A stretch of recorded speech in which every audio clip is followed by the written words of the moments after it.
Bien, buenas tardes a todos. Les saludo en nombre de la Fundación Cultural Ángel Herrera Oria y de la Universidad CEU San Pablo, que hoy nos cede estas instalaciones para que podamos celebrar este acto, gracias también a nuestra colaboración con la editorial Encuentro, que ya lleva pues unos años y que esperemos siga muchos años.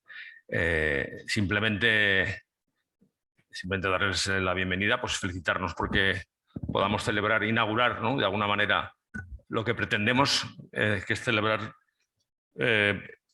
varios eventos el curso que viene, que esto de alguna manera va a ser el aperitivo con esta onomástica, el aniversario, los 50 años de la muerte de Jacques Maritain, precisamente con el profesor Agustín Domingo Moratalla, miembro del patronato nuestro de la Fundación Cultural. Estábamos hablando de organizar una serie de eventos el curso que viene, y cuando tuvimos la oportunidad de presentar este libro, y por lo tanto, qué mejor comienzo. Yo simplemente decirles que la Fundación, para quien todavía no lo sepa, la Fundación Cultural Ángel Herrera es otra obra de la Asociación Católica de Propagandistas, lo mismo que la Universidad CEU San Pablo, que hoy nos acoge, o que el Colegio Mayor San Pablo, que está aquí mismo. Hoy pues nos acompaña también su director, o el periódico El Debate, etcétera, etcétera. Y que, bueno, pues tenemos mucho gusto, ya bastante recorrido, en colaborar con instituciones afines como es la editorial Encuentro. Yo, sin más, agradecer mucho a los que hoy van a formar parte de esta mesa redonda: a Eugenio Nasarre, a Ignacio Sánchez Cámara, por supuesto a Ignacio Álvarez, al que ahora mismo le voy a hacer la palabra para que presente al resto de los componentes de la mesa, a Isabel Benjumea, que ha hecho un esfuerzo especial, y por supuesto a Agustín Domingo Moratalla. Tenemos hoy grandes catedráticos de filosofía en esta mesa, y personas y todas los componentes de personas de participación en la vida pública. Pues nada más, Ignacio, ya cuando quieras, tienes la palabra para presentar a los ponentes. Muchas gracias. Pues muchas gracias, Fernando. Gracias a vosotros por acogernos siempre aquí en el CEU como Fundación Cultural. Os doy las gracias a todos por venir, también a la Fundación Conversación, que ha participado en la difusión del acto. Y bueno, pues sin más, este es un acto para recordar la figura de Maritain. Hace apenas unos meses estamos aquí haciendo una presentación sobre Benedicto, en un libro que se llama Vivir como si Dios existiera, recordando el legado de Europa o para Europa de Benedicto XVI, y ahora vamos a recordar otro legado como es el de Maritain, en otra época un poco más antigua que la nuestra, pero sin duda también en un diálogo con la modernidad, ¿no?, de su tiempo, y dando impulso a un pensamiento humanista, digamos, cristiano, que ha tenido su recorrido en nuestra historia. Y nada, les doy las gracias a Ignacio Sánchez Cámara por estar con nosotros, doctor en catedrático de Filosofía en la Universidad Rey Juan Carlos, colaborador también de los medios en El Debate, ¿no?, y la cadena COPE. Eugenio Nasarre, por supuesto, que nos ha ayudado en la convocatoria, actualmente miembro del Instituto Internacional Jacques Maritain, con una larga trayectoria política en nuestro país. También a Agustín Domingo Moratalla, por supuesto, como catedrático de Filosofía Moral y Política en la Universidad de Valencia.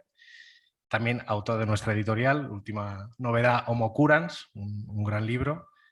Y por supuesto Isabel Benjumea, que ha tenido la deferencia de venir hasta acá para participar de este pequeño coloquio en torno a Maritain, y que desde 2019 está trabajando como eurodiputada en el Parlamento Europeo.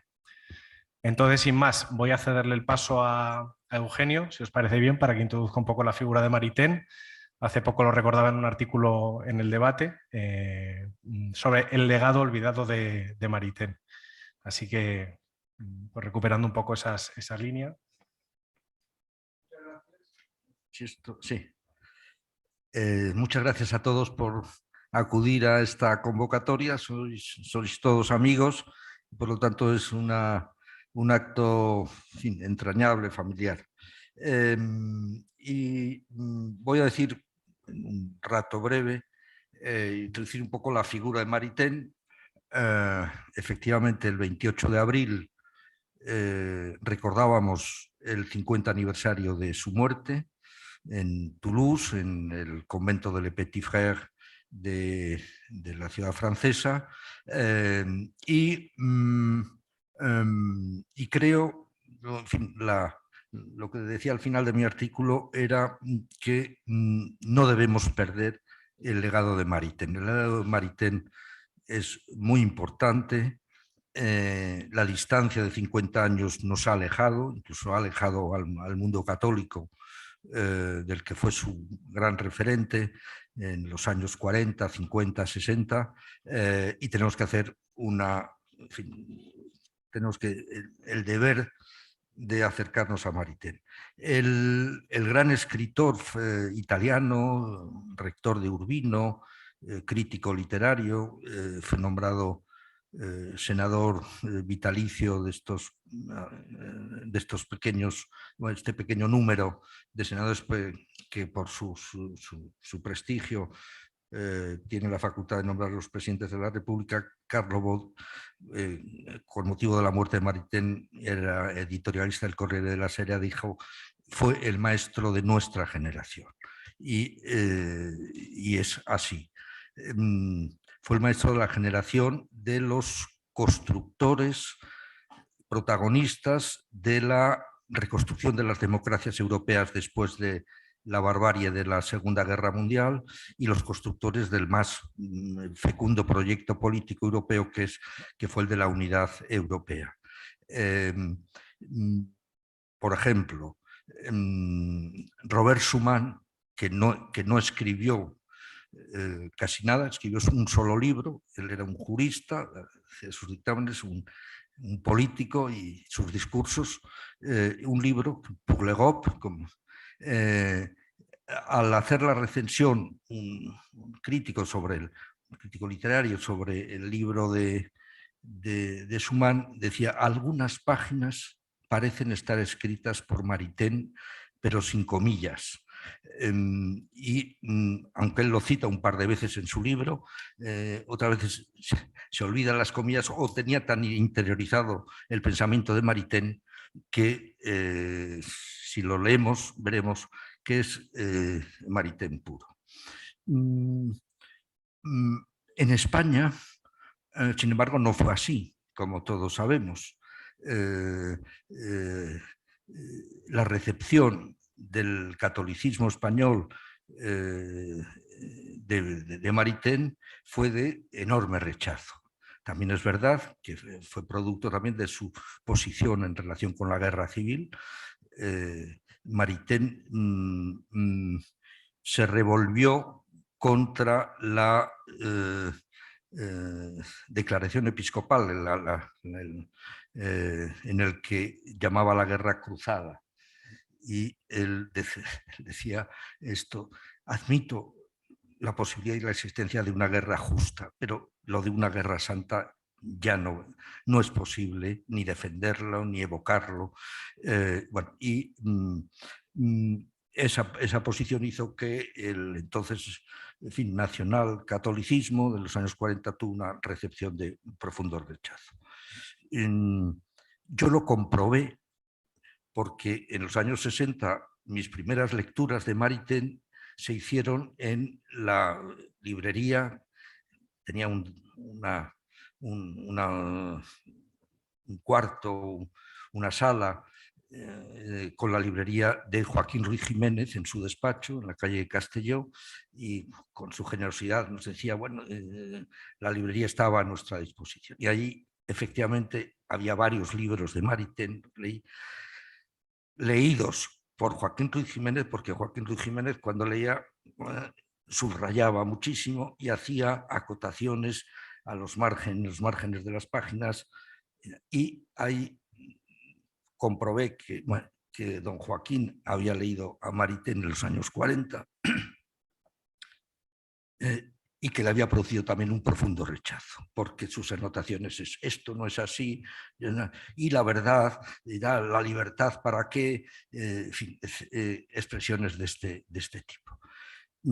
Y curiosamente el adalid del antimaritenismo, del catolicismo español, entonces fue don Leopoldo Eulogio Palacios, catedrático de epistemología de la Universidad Complutense, fue profesor mío, un profesor notable, pero que encabezó con escritos el pensamiento antimariteniano. Y curiosamente, este libro, el que presentamos aquí, el que recordamos aquí, que ha reeditado Ediciones Encuentro, está traducido por el hijo de don Leopoldo Eulogio Palacios, Juan Miguel Palacios, que es un mariteniano.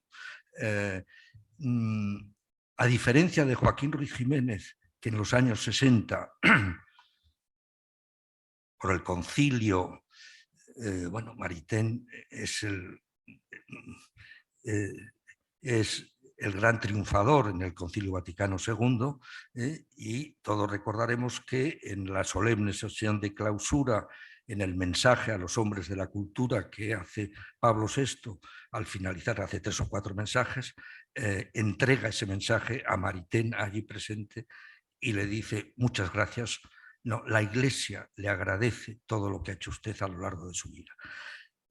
Pues si Joaquín Ruiz Jiménez se convirtió y se hizo mariteniano, Leopoldo Eulogio Palacios no, porque cuando muere Maritain en el año 73, escribe, no un obituario, porque su obituario es para hablar bien del difunto, un artículo enormemente crítico diciendo: Maritain se equivocó en todo, hizo daño, etcétera, etcétera. Bueno, y su hijo es el traductor y seguidor de Maritain. Pero en aquella época, tengo aquí algunos barros de lis, entonces, hubo un pensamiento, una posición español que sí cogió la antorcha del maritenismo. Yo creo que el único de la generación, bueno, de los años 30, 40, de los hombres de la seda, que sí fue mariteniano desde los comienzos, fue don Manuel Jiménez Fernández, el catedrático de Sevilla y ministro de Agricultura en la República. Y estaba presente Maritain. Y yo quiero recordar aquí, está aquí su hijo Leopoldo, que en el año 1981, cuando el presidente del gobierno, Leopoldo Calvo Sotelo, se va a celebrar los cursos de verano de la Universidad Menéndez Pelayo, yo dirigí un curso conmemorando las lecciones que dieron lugar al libro de Humanismo Integral en la Menéndez Pelayo, bueno, entonces no era así, la Universidad de Verano de Santander, que inauguró la República. Le pedimos que inaugurara los cursos de este verano, lo hizo así, y para el asombro de todos, la intervención del presidente del gobierno fue una lección sobre Maritain, en que demostraba que lo había leído y que la prensa, como todo lo, en fin, se queda en la carcasa, en lo superficial, interpretó esa intervención del presidente del gobierno como un guiño de acercamiento a los democristianos. Esa fue se ven los titulares de varios periódicos. Bueno, Maritain, aquí el libro que vamos a comentar, es el libro que es el colofón de su obra de filosofía política. El cómo se se introduce Maritain en el ámbito de la filosofía política obedece a las circunstancias. Él, cuando su conversión al catolicismo en el año 1906 con su mujer Raisa, le hacen descubrir a Santo Tomás. Él se enamora, le fascina Santo Tomás, lo estudia y dice que su misión es la renovación del tomismo. Y esa fue su obra, pero le ocurrió una cosa en su en su biografía enormemente curiosa. En el año 1915, él todavía era un joven, 30 y tantos años, profesor del Instituto Católico de París, que es la universidad católica en París, que no podía tener el nombre de universidad, se lo prohibían las leyes de la República, recibe una carta, estamos en la Primera Guerra Mundial, de un joven que le dice que le ha interesado muchísimo, que ha estado fascinado con las lecciones que había tenido, que había asistido sobre filosofía alemana, historia de filosofía alemana, que lo quedaba, vamos, dentro del curso de Maritain, y era una larga carta, y entonces ahí, y que quiere verle, le va a ver cuando puedes, él está enrolado y tiene una correspondencia de 35 cartas muy interesantes de tema espiritual. Él está buscando a Dios, dice Pascal es su referente, pero es también un admirador de Charles Maurras por su visión de Francia. Entonces, el año 1918, muy poco antes de terminar la Primera Guerra Mundial, Maritain recibe una carta del capellán del regimiento en el que estaba, luchaba este chico Villard, diciendo que ha muerto, un obús y que tiene una carta para él, para Maritain, y que se la entregará y tal. La carta era que le comunicaba que en su testamento le había dejado a dos herederos, que eran Charles Maurras y Maritain. Y entonces se convierte Maurras y Maritain en, bueno, era una fortuna, y Maurras le propone a Maritain que se dedique parte de esa fortuna a financiar una revista de carácter cultural, intelectual, que se va a llamar Revue Universelle,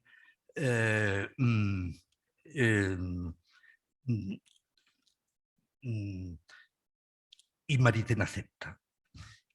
Y por lo tanto es un colaborador indirecto de Action Française hasta el año 1927, que se produce la famosa ruptura con Roma, bueno, que es un episodio que aquí no da tiempo a contar, interesantísima, y Maritain se pone al lado de Roma y rompe con Maurras. Y ahí le entra, es decir, tengo la preocupación con su primer libro, contra la politique d'abord de Maurras, que se llama La primacía de lo espiritual, en el que ya aparece ahí el planteamiento de Maritain, es decir, la distinción entre lo espiritual y el orden temporal, que va a ser la clave de toda su filosofía política. De ahí unos años después, precisamente los cursos de la Menéndez Pelayo, de la Universidad de Santander, hace el libro Humanismo Integral, que es la base de todos los libros de filosofía política que concluyen en El hombre y el Estado, publicado en el año 1951, y que es el compendio de 14 libros en el que él se vuelca con motivo de la Segunda Guerra Mundial y quiere preparar, a partir de las bases intelectuales, filosóficas de humanismo integral, que es que estamos en un nuevo ideal histórico, distinto a la cristiandad medieval, que es en el que hay que distinguir el orden temporal y el orden espiritual, y que a los cristianos les corresponde, con esa distinción, participar, colaborar, ser protagonistas de un nuevo orden temporal con el bien común, etcétera, y de ahí surgen todos esos libros, y culminan en este libro, en el que yo creo que está el compendio de la filosofía práctica, de su concepción del Estado, del bien común, de la libertad. Y yo ya termino, perdón porque me he alargado demasiado, en el capítulo que nos va a pedir que comentemos un poco, que es los fines y los medios, que es la racionalización moral de la política, dice, cuando reivindica que la política es una actividad intrínsecamente moral, llega a esta afirmación, dice, solo ahora en estos tiempos, solo mediante la democracia puede realizarse una racionalización moral de la política. Entonces, su apuesta por la democracia es, yo diría, radical. La democracia liberal es radical porque y entonces explicará y eso cómo la democracia también tiene la obligación de hacer un comportamiento de racionalización moral de la política antimaquiavélica. El gran antagonista de Maritain esto es Maquiavelo. Dice que todo lo que rezuma maquiavelismo hay que rechazarlo, hay que alejarse de él, según Maritain. Y aquí acabo. Querido... Muchas gracias, Eugenio. Pues sí.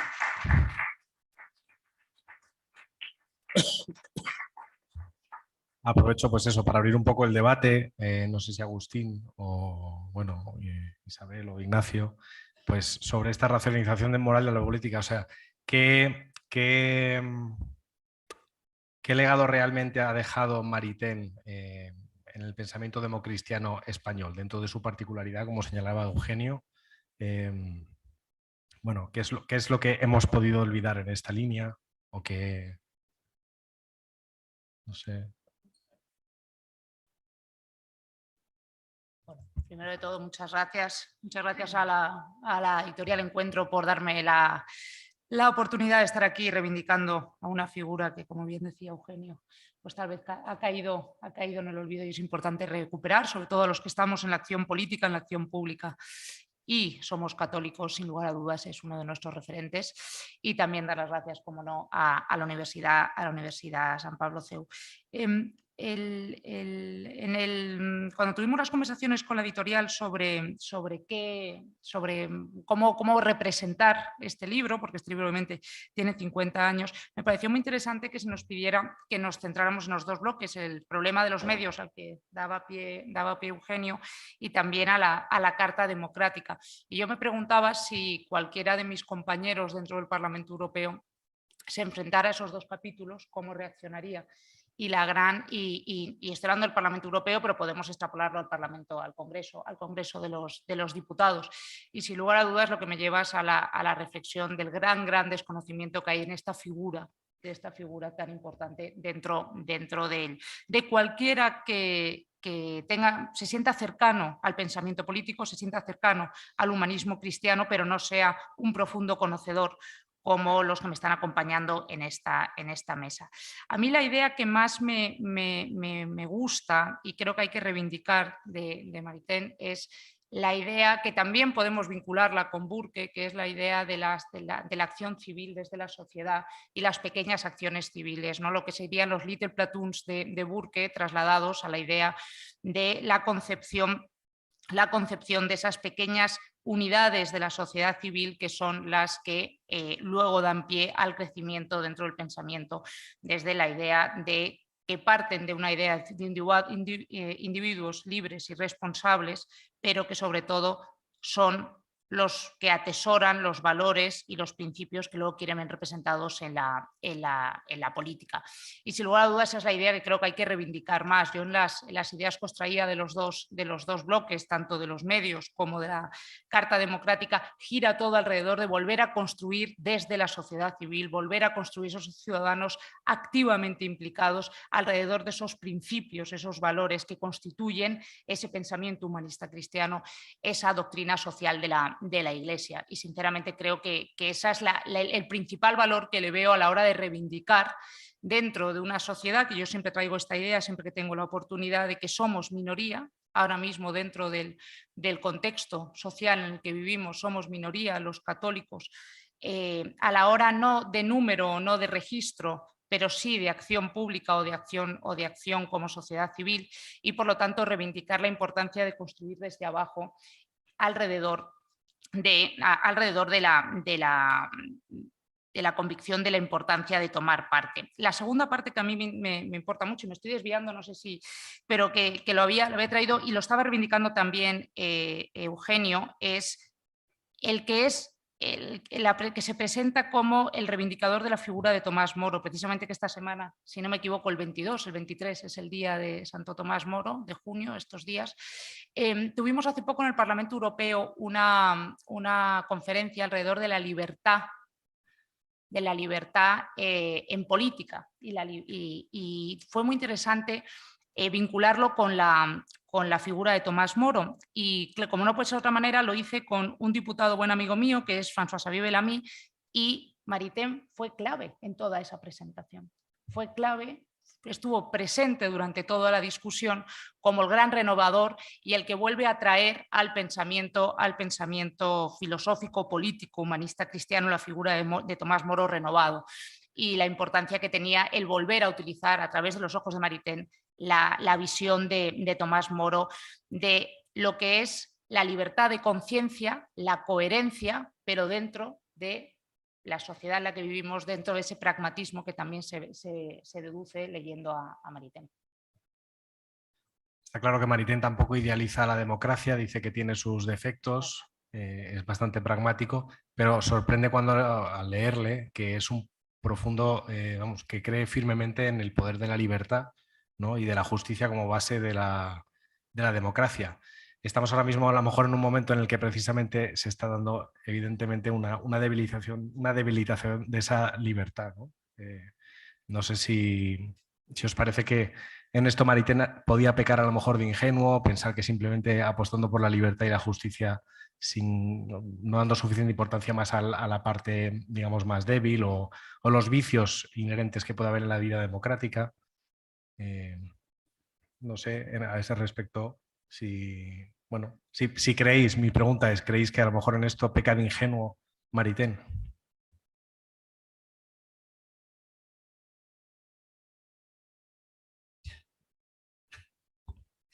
Buenas tardes.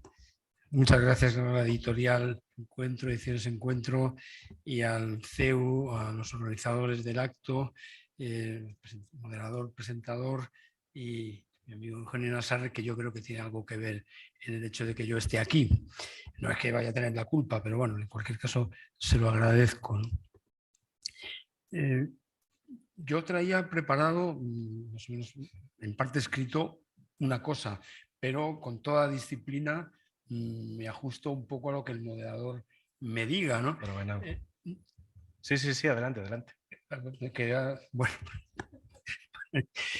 Sí, bueno, en cualquier caso, la respuesta a esa pregunta, que tendría seguramente que desarrollar un poco más, no creo que eso sea ingenuo, pero bueno. Yo, en primer lugar, querría decir que bastaría con que Juan Miguel Palacios fuera entusiasta de Maritain para que yo lo fuera también, porque he adquirido un poco la costumbre de hacerle caso en todo lo que dice y le escucho quizá menos de lo que debiera. Por poner un ejemplo, yo había publicado un modesto librito sobre Europa que él tuvo la amabilidad de leer y me hizo una recomendación de un libro que él había traducido también, como El hombre y el Estado. Es un libro de Rémy Brague, que es Europa, la vía romana.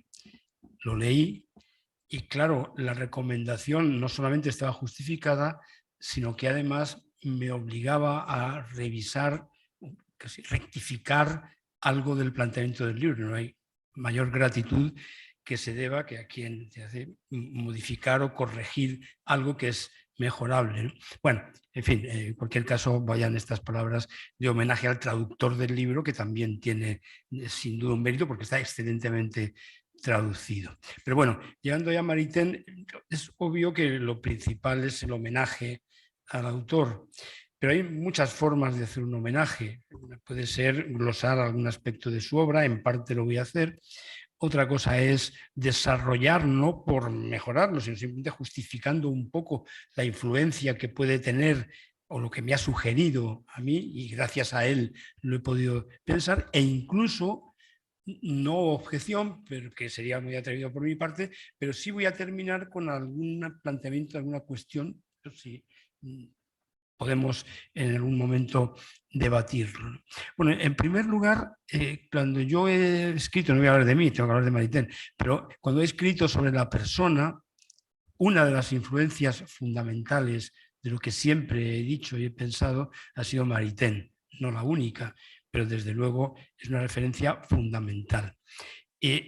Cuando también reflexiono sobre filosofía política, pues esa idea suya de que hay dos posiciones equivocadas de sentido opuesto, el individualismo y el colectivismo, que son superados o corregidos por el personalismo, también me parece que es una idea fundamental y que tendrá validez, yo creo que iba a decir perenne, ¿no?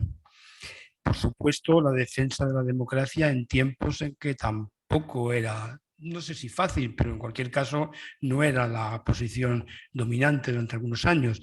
Y su papel también de inspirador de lo que ha sido la Europa actual, creo que no ofrece ninguna duda. Entonces yo, por cumplir, aunque solo sea parcialmente con la sugerencia del moderador, voy a decir algo poco después sobre fines y medios, pero quisiera hacer alguna breve reflexión sobre el capítulo 4 que se titula, El hombre y el Estado, que se titula Los derechos humanos. Esto lo suelo repetir demasiado, pero claro, la inspiración, el punto de partida está en Maritain. Maritain cuenta cómo uno de los que habían participado en los debates para la elaboración de la Declaración de Derechos Humanos de Naciones Unidas había dicho que nos pusimos de acuerdo siempre que no preguntáramos los motivos por los que estábamos de acuerdo. Es decir, que la carta se aprobó, la declaración se aprobó unánimemente, pero omitiendo cualquier referencia a la cuestión del fundamento. Claro, para alguien que es aficionado a la filosofía, como es mi caso, la cuestión del fundamento es clave.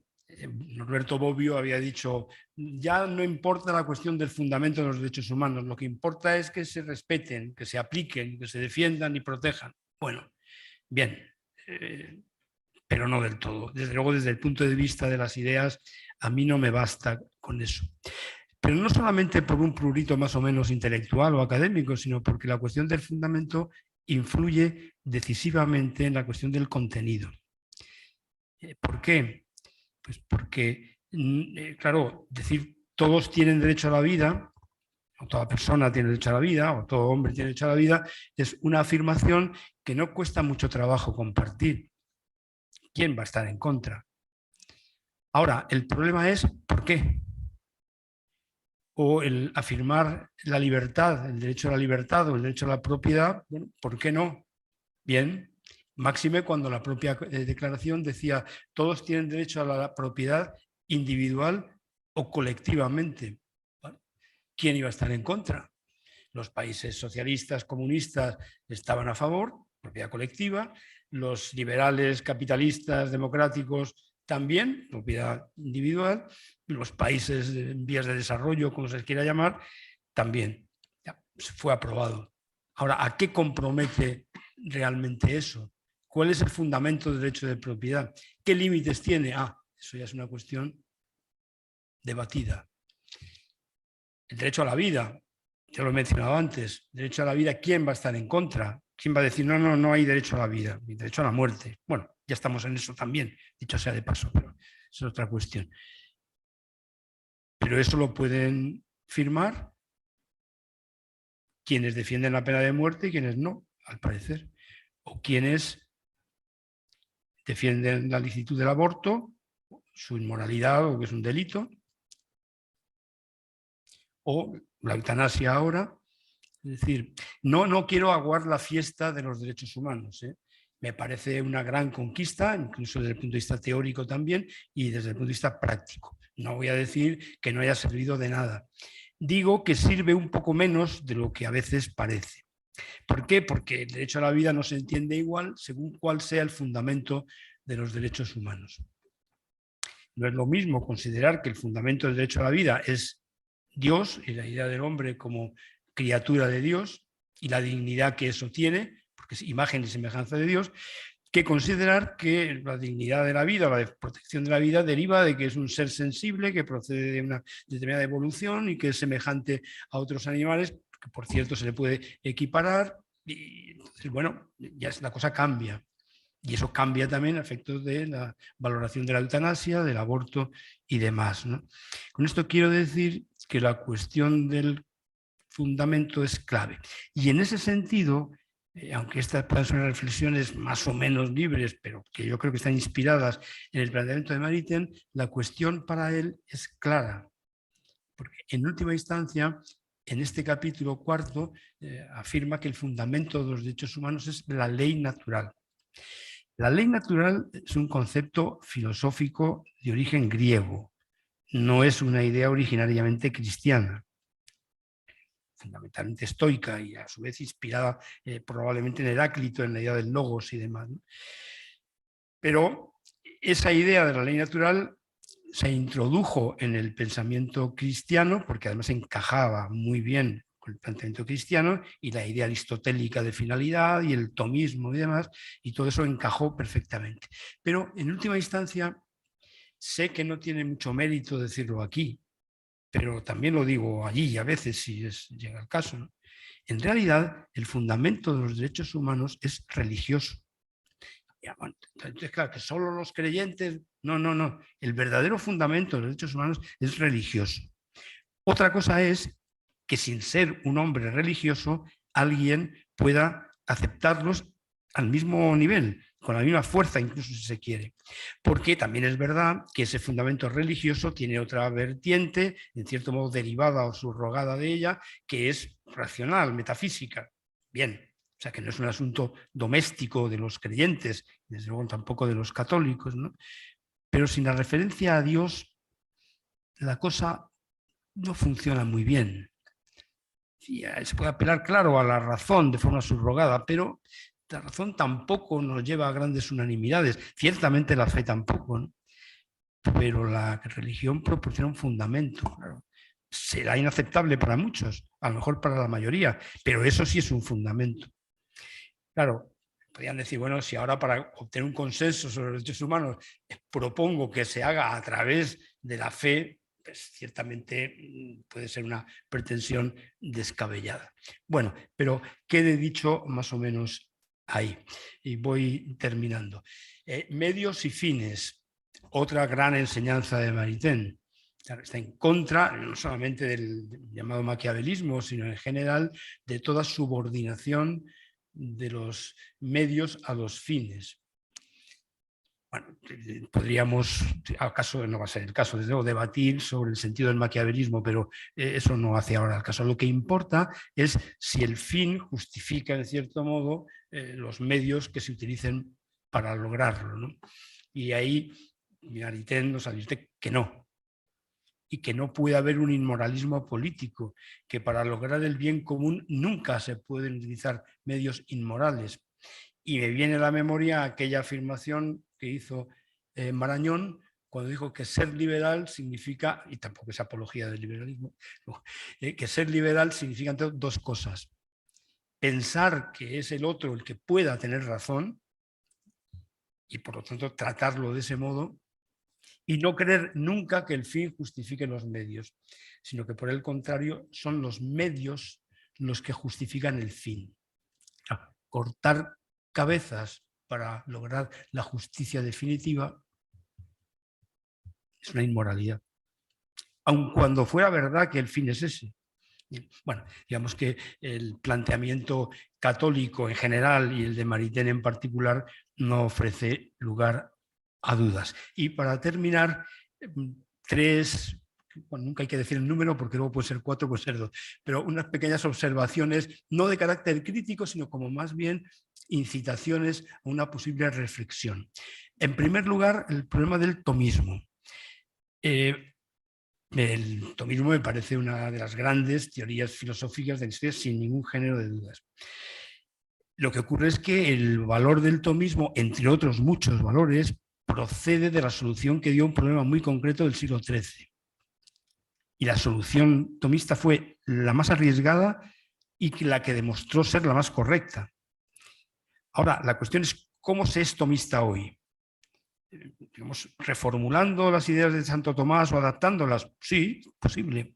O haciendo lo que él hizo con el aristotelismo de hoy. Otra cosa es que sepamos cuál es el aristotelismo de hoy. Bueno, esa es una primera observación.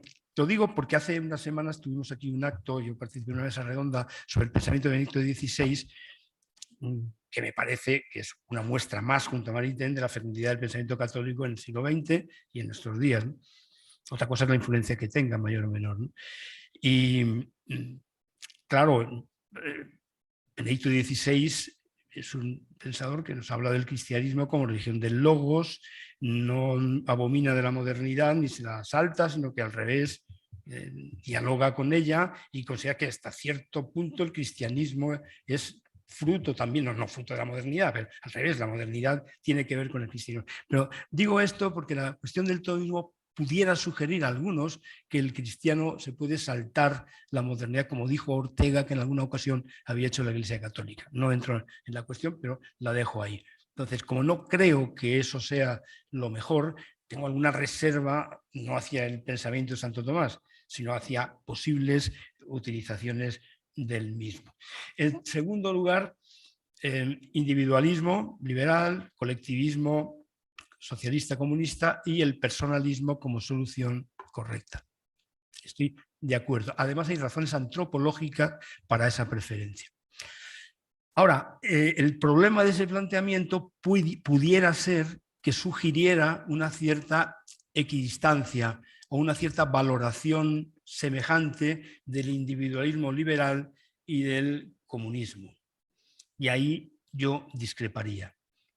Personalista, creo que el individualismo liberal al modo de Rawls, por ejemplo, adolece de defectos antropológicos serios y como consecuencias a su vez inadecuadas, pero yo no compararía a John Locke o a Adam Smith por un lado y Marx, Stalin por el otro, ¿no? Siempre recuerdo que ya quizá casi butad de Bertrand Russell cuando dijo al final de su capítulo sobre Rousseau, durísimo por otra parte, dice, bien, si la cosa está clara, ¿no? Dice, de John Locke proceden Churchill y Roosevelt, y de Rousseau, Hitler y Stalin. Se quedó tan tranquilo.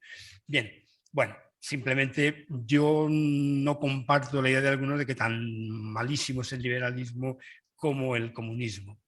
Yo haría distinciones. Bien, y prácticamente he dicho tres, pues básicamente dos, porque la tercera sería la cuestión de la modernidad, que en cierto modo ya la he sugerido. En fin, no sé si he cumplido con lo que se esperaba de mí. En cualquier caso, esto era lo que quería decir, y simplemente decir que es una pena que la fecundidad enorme de la filosofía en general del siglo XX y la cristiana y católica en particular no esté teniendo la eficacia social en las universidades y en la opinión pública que debería tener, y ojalá la vuelta de Maritain pudiera contribuir a eso. Muchas gracias.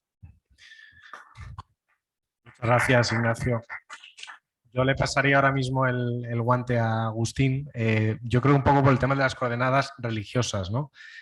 Maritain es un hombre que afirmaba como de manera muy rotunda que la democracia no puede sostenerse sin su inspiración evangélica, ¿no? No puede nutrir, digamos, esa es su savia, ¿no? La savia de... Entonces, ahora mismo es verdad que cuando se escribe El hombre y el Estado, estamos en los años 50, inicio de los años 50, y ya ha pasado, bueno, estamos cerca del siglo ya. ¿Qué supone un problema Maritain? ¿Cómo puede interpretarse Maritain en este sentido, Agustín? Bueno, muchas gracias por invitarme a comentar con estos compañeros de mesa, con los cuales estoy, bueno, con todos me unen razones personales e históricas interesantes y me alegro que nos juntemos aquí para reflexionar sobre Maritain. Voy a responder a tu pregunta, no la voy a dejar, pero sí quiero señalar o indicar una serie de cuestiones que me parecen importantes en torno al libro que nos reúne. Es decir, es muy importante que recordemos el valor de estas reflexiones de filosofía política y esta síntesis de filosofía política que la editorial Encuentro ha reeditado, y creo que es una de las introducciones más claras y más lúcidas que todavía existen a la filosofía política contemporánea. Es decir, es un libro que sigue siendo un clásico y merece la pena que se trabaje en las facultades y que se pueda leer con tranquilidad. Yo he preparado 5 reflexiones y en alguna de ellas quiero responder a la pregunta que me hacía Ignacio, bueno, Ignacio, el otro Ignacio, el de la editorial. En primer lugar, coger a Maritain, reflexionar sobre Maritain y pensar con Maritain es pensar sobre nosotros mismos y reconstruir nuestra historia personal. Es decir, cuando queremos actualizar a Maritain y cuando sacamos aquí sus obras y reflexionamos con él, en parte estamos reconstruyendo nuestra propia trayectoria personal, nuestra propia vocación filosófica y nuestra propia fe, por llamarlo de alguna forma. Es decir, en realidad Maritain nos ayuda a mantenernos en una tradición filosófica y nos ayuda a mantenernos también con cierta lucidez dentro de la vida de la Iglesia y de la vida de la filosofía. Es decir, es muy importante este hecho. A mí personalmente me ayuda de manera decisiva y yo creo que cualquiera que se sienta filósofo y católico tiene que pasar por Maritain en algún momento, porque creo que le puede ayudar a vivir una razón abierta a la fe y una fe dramática, histórica, en tensión y apasionada. Y sobre todo algo muy importante, una fe dentro de la Iglesia y gozosamente dentro de la Iglesia, porque a veces puedes tener la fe fuera de la Iglesia, pero estar dramáticamente viviendo la condición de filósofo dentro de la Iglesia no es una tarea fácil hoy. Probablemente en los años 50 a lo mejor era más fácil, no lo sé, pero lo que está claro es que hoy vivir con la condición de filósofo dentro de la Iglesia y reconstruir a Maritain realmente no está de moda, pero creo que es una cuestión interesante que habría que plantear. También es, digo, una reconstrucción de la propia trayectoria de uno mismo como su propia vocación, pero también de la propia historia de la democracia española.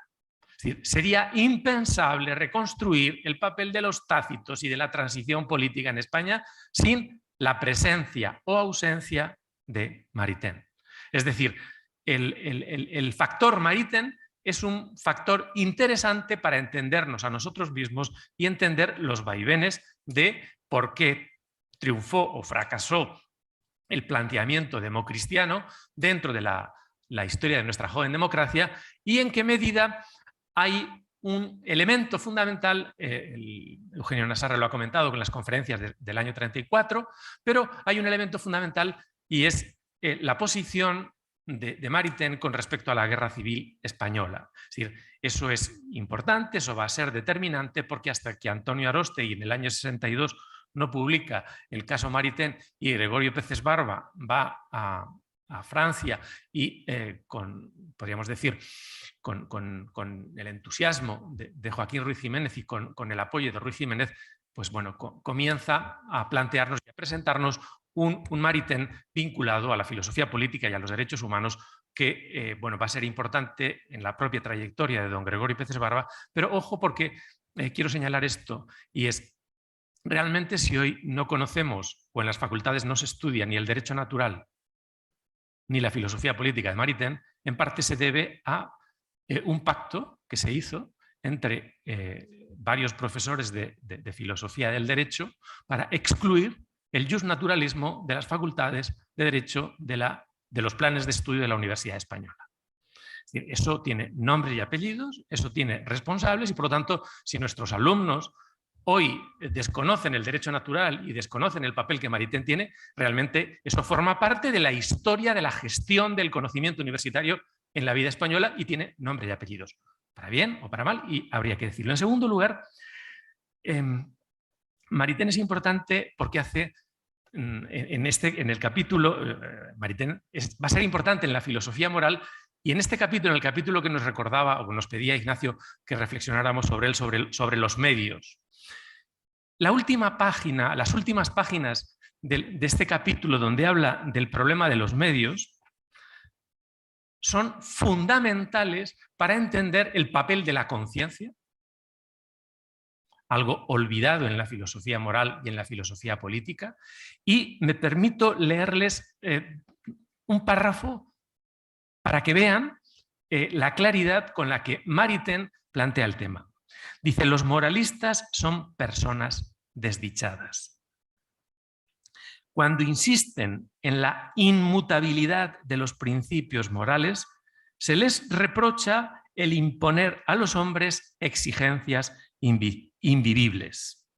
Y cuando explican cómo han entrado en vigor esos principios inmutables teniendo en cuenta la diversidad de las situaciones concretas, se les reprocha el relativizar la moral. Sin embargo, en ambos casos no hacen más que mantener las reivindicaciones de la razón para dirigir la vida. En las épocas de tinieblas, no se está refiriendo al año 2023. Dice, en las épocas de tinieblas y de conmoción general, la peor tentación para la humanidad es la de renunciar a la razón moral. La razón no debe jamás abdicar. Y ahora dice con mayúsculas, la ética realiza una tarea humilde, pero magnánima, llevando la mutable aplicación de inmutables principios morales hasta el seno de las angustias de un mundo desgraciado, en tanto conserve en él un vislumbre de humanidad. Yo no quiero decir que estos sean tonos unamunianos, pero si leemos este capítulo como si leemos algunos otros textos de este libro, descubriremos un Maritain lleno de vida. No es un Maritain aristotélico, tomista, vinculado en grandes principios o en grandes declaraciones, sino que en realidad esta reflexión sobre los medios es una reflexión fundamental para poder entender el drama del compromiso en la vida pública y el drama del juicio moral en situación. Esto es muy importante. Es decir, cómo la moral se pone a prueba, cómo los principios éticos se van a poner a prueba en un momento muy importante. En el juicio, él lo dice aquí, el juicio moral en situación. Aquí es donde una ética se la juega, aquí es donde la fe se pone a prueba y por lo tanto es clave. Esto lo dejo respecto a este apartado. Ignacio nos pidió que comentáramos también la Carta Democrática. Hay un capítulo importante relacionado con la Carta Democrática que creo que debemos leer desde el debate que hubo en España hace varios años sobre la educación para la ciudadanía. No sé si alguien se acuerda de aquel famoso debate de educación para la ciudadanía. Bueno, lean este capítulo y recuerden cómo se interpretó la enseñanza de educación para la ciudadanía y cómo el propio Maritain plantea aquí la necesidad de que creyentes y no creyentes tengan un credo político.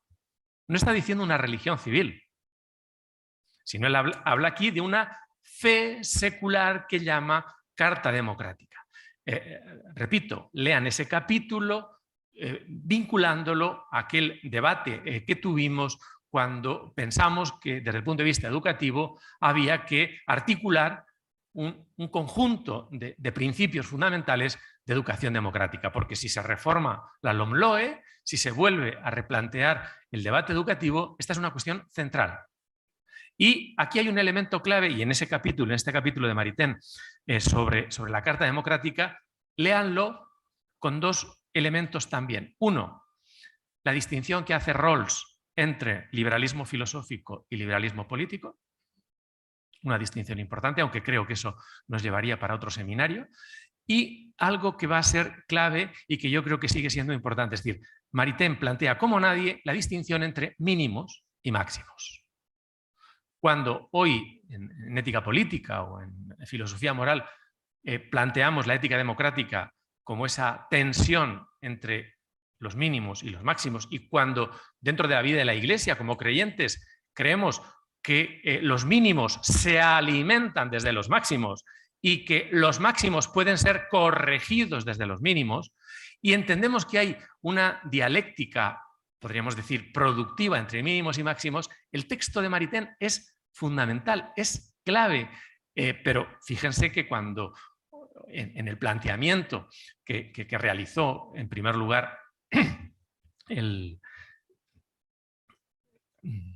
cuando Adela Cortina recupera planteamientos que hace Diego Gracia, que hacía en la filosofía política española, donde se hablaba de ética cívica, realmente esa distinción entre ética cívica y morales religiosas, esa distinción la tenemos aquí anunciada en los años 50 en este texto de Maritain de una forma, repito, léanla porque desde el punto de vista de la dialéctica mínimos y máximos me parece premonitoria, me parece clara, y creo que también en Santo Tomás tenemos este tipo de planteamientos, pero hoy cuando en la jerga filosófica habitual distinguimos entre mínimos comunes compartidos que suponen un trabajar juntos por la justicia y máximos para trabajar por proyectos de felicidad que alimentan los mínimos, aquí hay una referencia fundamental. Y en algunas páginas cuando describe lo que deben estudiar, lo que sería el credo. Claro, imagínense que hoy en el Parlamento Europeo o en el Parlamento Español a algún filósofo de la política se le ocurre recuperar el credo democrático y dice, bueno,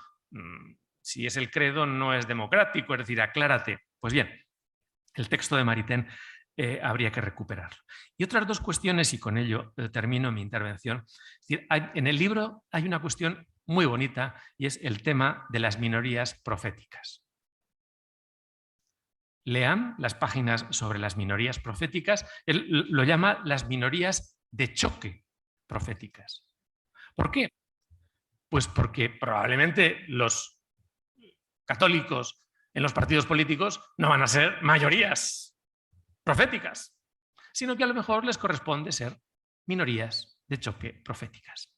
Léanlo porque la función, dice, hay dos funciones claves, una la de animar y otra la de despertar. ¿Por qué? Pues porque realmente es probable que la vida democrática, el parlamentarismo, pues nos lleve a sestear y a olvidarnos de los textos fundamentales y de las reflexiones clásicas. Entonces, el papel de las minorías proféticas me parece importante y hay que mantenerla.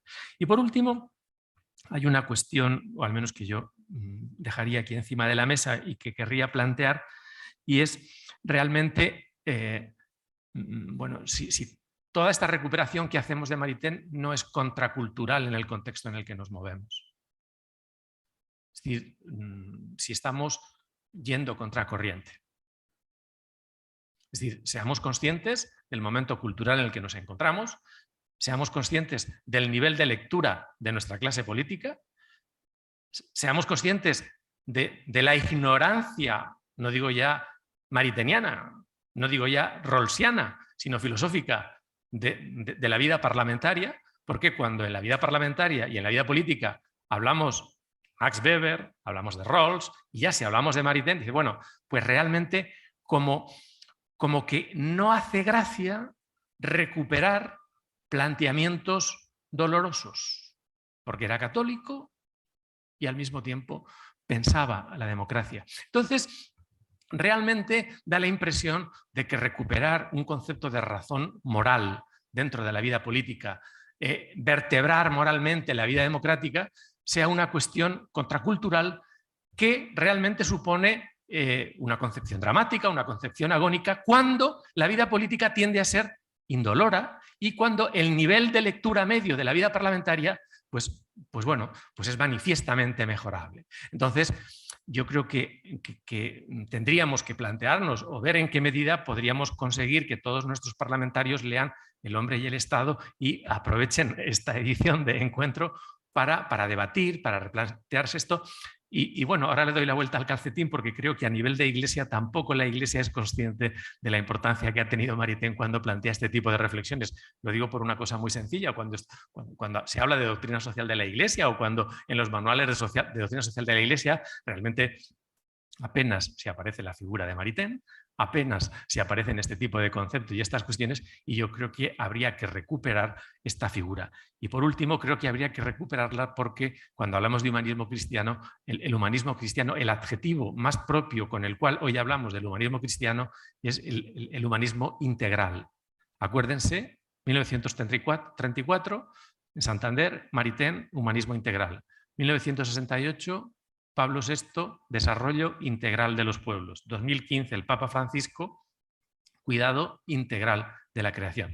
Hay una continuidad y una renovación en lo que podríamos llamar los fundamentos antropológicos y éticos de la vida política y del diálogo razón y fe que yo creo que con Maritain vamos a poder, podríamos decir, desarrollar y continuar. No sé si me he excedido en las reflexiones sobre los fines y los medios, aunque podemos volver sobre ellas, pero creo que el tema de la Carta Democrática es una cuestión sobre la que también convendría que la mesa se pronunciara o el público. No, desde luego, se ve que Maritain tiene mucho más recorrido del que originariamente se le pueda pensar, ¿no? Y esta contextualización histórica que estamos haciendo también ayuda mucho a entenderlo. No sé, Isabel, que querías comentar algo sobre lo anterior de los alegatos religiosos. Sí, no. Voy a hilar con una cosa que ha dicho Agustín. Sí. Tenemos que conseguir que los niños salgan del bachillerato habiendo leído. No es un problema de la clase política. Yo cuando estudié bachillerato hice COU y estudié filosofía y no estudié a Maritain, pero por lo menos estudié filosofía. Y por lo tanto, luego a lo largo de la vida puedes ir acercándote a distintos autores. Tenemos un problema gravísimo y sí diferenciaría, no en la clase política en general, especialmente en la clase política española. Yo convivo con parlamentarios de 27 Estados miembros y me he encontrado con altísimo nivel educacional, de lecturas, de conocimiento, de profundidad en otros países, en otros Estados miembros, y sinceramente creo que es un problema del sistema educativo que tenemos y de haber sacado las humanidades del currículo educativo. Por lo tanto, al final los diputados somos de alguna manera reflejo de la sociedad a la que representamos, y estoy totalmente de acuerdo que deberían todos leer, no solo a este autor, sino a otros muchos, pero tenemos un problema importante como sociedad y eso va vinculado también al compromiso de la Carta Democrática. Yo quería hacer dos reflexiones, porque yo he venido muy disciplinada con muchas ideas sobre los dos bloques, pero a raíz de la primera pregunta, pues claro, he querido ser disciplinada y he contestado a lo que se me preguntaba. Pero yo solo hay una idea que os quería traer. Cuando escribía sobre el problema de los medios, lo llevaba a mi esfera, ¿no? al mundo público. Y hay una reflexión que es muy importante cuando dice, y cito, que el fin de la política no es el conocimiento sino la acción, y la importancia de la acción. Y va vinculada con muchas cosas que se han dicho aquí, ¿no? Y a mí me parece muy profunda la idea de que la política es acción y no conocimiento. Y en esto, la gran pregunta o la pregunta que yo me hacía, ¿vale? Pues ¿cuál es la mejor acción posible?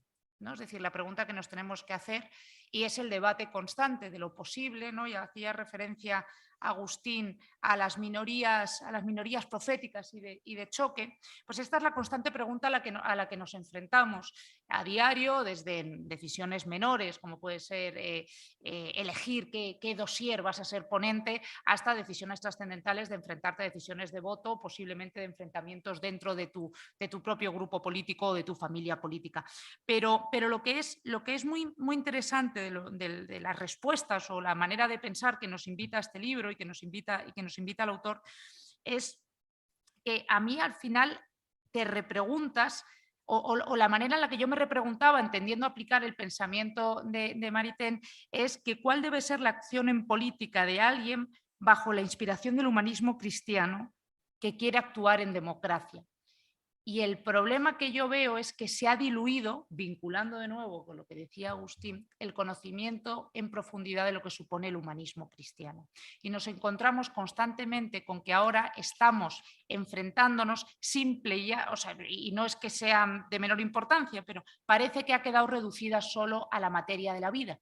Parece que el dilema constante es las cuestiones relativas a la vida o a la muerte. Y a mí me llevaba a otra reflexión, que no les voy a aburrir en detallarla, sobre cómo podemos, siguiendo de nuevo el planteamiento del autor, vincular, demostrar que la democracia hunde sus raíces en el Evangelio, ¿no? Decíamos que los derechos humanos son de inspiración cristiana, son de inspiración sin Dios no se pueden entender los derechos humanos. Bueno, pues yo me atrevería a decir, siguiendo al autor, que sin Dios no se puede entender la democracia. Y al final esa es una reflexión que a mí me parece que obviamente dicha así, dicha fuera de este contexto, pues puede llevar a malos entendidos, pero sin lugar a dudas y el autor lo dice, ¿no? Dice: el sentimiento y la filosofía democrática tienen sus más profundas raíces en el Evangelio. Y me parece una idea potentísima, porque al final es constantemente la vuelta al Evangelio para también tener esas respuestas a los retos que nos encontramos. Y en cuanto a la Carta Democrática, a mí simplemente les quiero vincular una cita que me gustó mucho del Papa Benedicto XVI, y con eso cierro cómo lo veo yo, porque me siento muy identificada, que dice: la verdad sobre el bien que viene de la tradición cristiana se convierte en conocimiento para la razón y en principio razonable. No supone nunca, pues, violencia de razón y la política por algún género de dogmatismo. Y en mi opinión esto es precisamente lo que defiende el hombre y el Estado, y es lo que decías tú, no estamos hablando de moralistas, sino del poder de la razón o el poder de la moral. Y creo en la idea esta de reivindicar y volver a traer a nuestro tiempo esta figura, dentro de los límites que nos encontramos en la clase política, creo que es verdaderamente esa idea de vuelta al Evangelio para encontrar los fundamentos de la democracia y encontrar las respuestas a muchos de los problemas de nuestro tiempo, que es lo hace su autor, pero alrededor de la idea de esos individuos libres y responsables que desde la sociedad civil, la prensa, él reivindica muchos medios como canales para ir construyendo, y con la idea de ese personalismo, que no puedo estar más de acuerdo con lo que ha dicho Ignacio antes, de ojo con que parezca que está estigmatizando el liberalismo al querer traer, al que pueda parecer que lo está creando ese paralelismo con los colectivismo, o sea, la crítica hacia los dos del colectivismo del comunismo y del individualismo del liberalismo. Pero la idea del personalismo alrededor de la sociedad y alrededor de esas personas libres, responsables, comprometidas, pero que se pueden entender con todas aquellas que son igual de comprometidas, no necesariamente desde la moral o desde la fe, pero sí desde la razón. Por lo tanto, es una figura que hay que reivindicar, hay que volver a traer al debate político.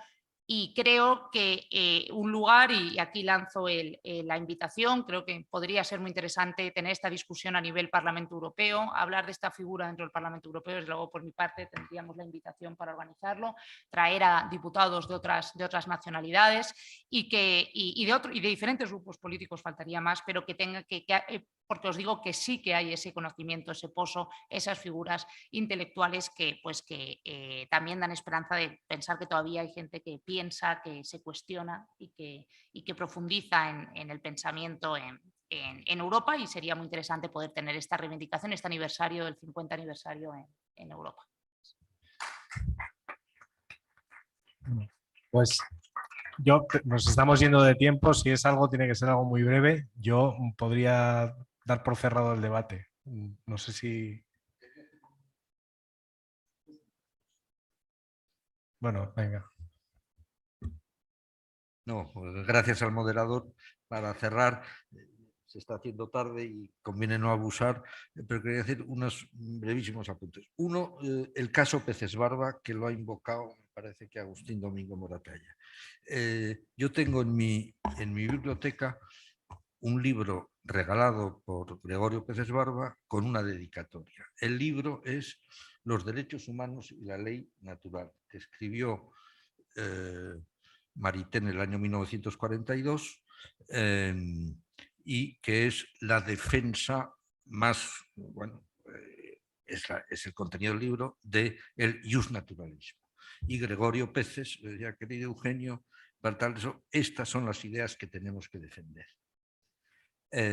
Bueno, pero es que Gregorio Peces Barba ha jugado de su planteamiento. Es decir, cuando Agustín dice quiénes han sido los que han acabado con el justnaturalismo en las facultades de Derecho, ha sido Gregorio Peces Barba, y las posiciones más críticas, incluso ya excesivas, bueno, las de un converso, solo de un converso contra el justnaturalismo en la ciencia jurídica española, es las de Gregorio Peces Barba. Dos, se ha hablado aquí sobre la libertad. El que lea el libro de Jacques Maritain, quiere decir, para él la nueva ciudad secular que él plantea frente al ideal histórico de la cristiandad medieval, la idea clave, esencial, el eje verdadero es la libertad. Él ama a la libertad y lo que hace es una defensa de que el sustento de esta ciudad secular tiene que ser la libertad y no el Estado.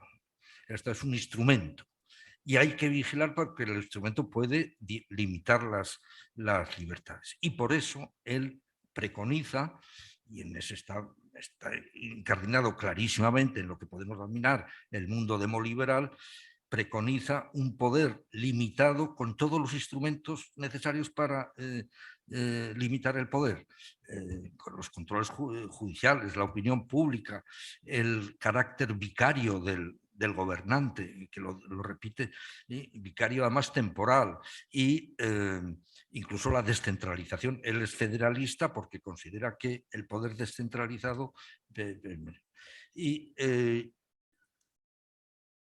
por último, yo en la lectura que hago, y creo que es válida para nuestro tiempo de Maritain, esto es la culminación de todos sus 12 libros que escribe en un momento dramático para la civilización occidental, para Europa, y todo esto, y este producto yo creo que tiene vigencia en estos momentos porque su obsesión o su propuesta y toda su reflexión es para sentar en la ciudad secular, que ya no puede, aunque el fundamento religioso y la inspiración de los derechos humanos sea verdad, porque ya no puede tener un sustento teológico, religioso, es hacer las bases para que esa convivencia sea posible y no sea un nuevo despotismo, y no sea un ataque a la libertad, y no sea el que los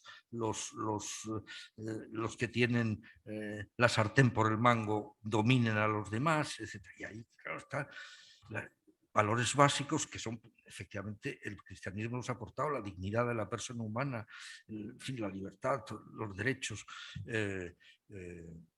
Y él, en ese sentido, las considera que esas bases para la convivencia necesitan un compromiso. Y de ahí la frase que ha dicho Agustín sobre triste la misión del moralista o de la moral, que si no está defendiendo los principios rígidos y tal, se le acusa de relativismo moral. Bueno, y yo creo que esta tarea, este objetivo, esta pretensión de Maritain, a mí me parece que sirve para los años 20 del siglo XX. Estupendo, Eugenio. Muchísimas gracias a todos por venir. Yo me quedo agradecido por este debate que me ha parecido muy fructífero. Esperemos que no se quede aquí, que continúe de alguna manera y bueno, el libro lo tenéis a la salida, podéis adquirirlo y nada, muchas gracias a todos por venir. Daría espacio a preguntas, pero es que nos hemos quedado sin tiempo, así que muchísimas gracias a todos.